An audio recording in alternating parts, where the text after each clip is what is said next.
Donc là, on parle de l'adhésion au FEDA dans le cadre du contrat de ville. Je voulais simplement juste intervenir sur ces éléments-là, sur la politique de la ville, qui est donc un... Malheureusement, c'est devenu cette politique-là, alors qu'elle avait des ambitions, vraiment, si on retrace un peu la genèse de ce qu'a été les politiques en soutien au QPV, à la politique de la ville, les US, etc.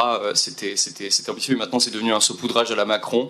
Et je vois pas quel quartier de Montreuil serait pas concerné par la précarité, voire la misère. Pourtant, l'État fait un choix arbitraire de privilégier certains quartiers à d'autres. C'est dit dans la délib. Là, sur en tout cas cette enveloppe, enfin ce partenariat-là, c'est sur Branly-Boissière, Lannou-Clos, Français, Bel-Air, Campéché, Ruffin, Morillon, Jean Moulin, Cité de l'Espoir, 3 communes Fabien, 30 000 habitants, soit 30% du territoire, c'est mieux que rien.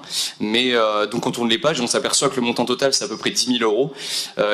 Et ça m'a rappelé quelque chose du coup sur la précédente mandature, c'était qu'il y avait un poste de préfecture en fait qui était dédié, je me souviens, au quartier politique de la ville et qui était resté vacant longtemps, où il y avait des enveloppes, je me souviens, quartier d'été, où c'était des petits montants qui font toute la différence pour les projets associatifs, parfois 1000, 1500 euros, vraiment, où là c'était des projets pour filmer en bas d'immeubles certains quartiers.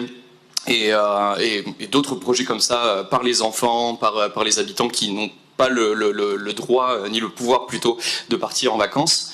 Donc voilà, je voudrais simplement dire ici que la démocratie locale, la vraie, elle permettrait normalement d'avoir un droit de regard et de décision sur les financements aux associations. On en a marre un petit peu du côté arbitraire de ces attributions-là. Cela permettrait de conjurer les accusations de clientélisme dont vous êtes parmi tant d'autres la cible. Donc voilà, il faudrait quand même se battre enfin pour cesser de se plaindre du manque de moyens d'en haut et amorcer le bras de fer, assumer un endettement pour ces projets d'intérêt général, plutôt qu'envoyer les frugaux du PS s'enorgueillir d'une trajectoire de la dette maîtrisée, alors que notre modèle associatif, lui, est en crise et se meurt progressivement. Je vous remercie. Merci beaucoup. Je mets aux voix la délibération 17. Contre, abstention, 2 abstentions. Merci beaucoup.